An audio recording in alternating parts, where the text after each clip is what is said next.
బాగుంది. ఎందుకంటే ఒకటండి, శ్రీ నేను హిందూ అని చెప్పుకోవడానికి నేనేం వెనుకాడినండి. నేను హిందూ, బట్ నేను చర్చికి వెళ్తా. చర్చికి వెళ్తా అంటే ప్రేయర్ చేయడానికి చర్చికి వెళ్ళా.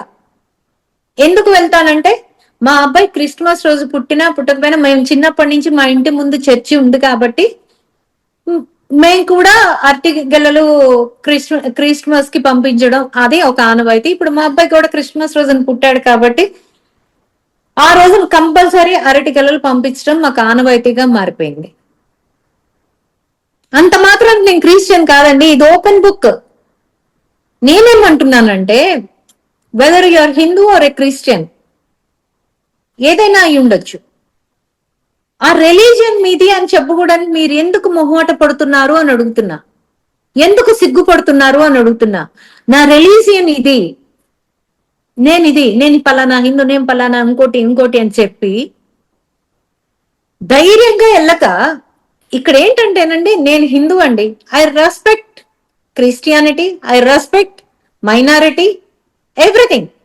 I respect Quran, I respect Bhagavad Gita, I respect Bible, but more over I'm Hindu. ఇది చాలు కదా నువ్వు ఓట్లు అడుక్కోవడానికి.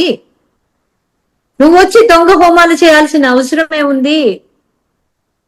గోత్రనామాలు చెప్పకుండా హోమాలు చేసి ఏం ఉద్ధరిస్తావు? తీర్థం ఇస్తే కింద పోస్తావు. దేవదేవుడినేమో సెట్టేసి మరి ఇంట్లో మీ భార్యను కూర్చోబెట్టి నీ సినిమా పాటలు పాడించుకుంటావు. అసలు వెంకటేశ్వర స్వామి అంటే నీకు అభిమానం ఉంటే నువ్వు వెంకటేశ్వర స్వామి సెట్ వేస్తావా? అసలు గుడి సెట్ వేస్తావా? గుడి సెట్ వేసింది కాక అక్కడ సినిమా పాటల రూపంలో నువ్వు గొప్పడివి, నువ్వు తోపు, నువ్వు తురుము అని చెప్పి పాటలు పాడించుకుంటావా? నీకెక్కడుంది ఇంకా వెంకటేశ్వర స్వామి మీద అభిమానం? ఎటు నుంచి వచ్చింది నీకు వెంకటేశ్వర స్వామి మీద అభిమానం? మేము ఎలా నమ్మాలి నిన్ను?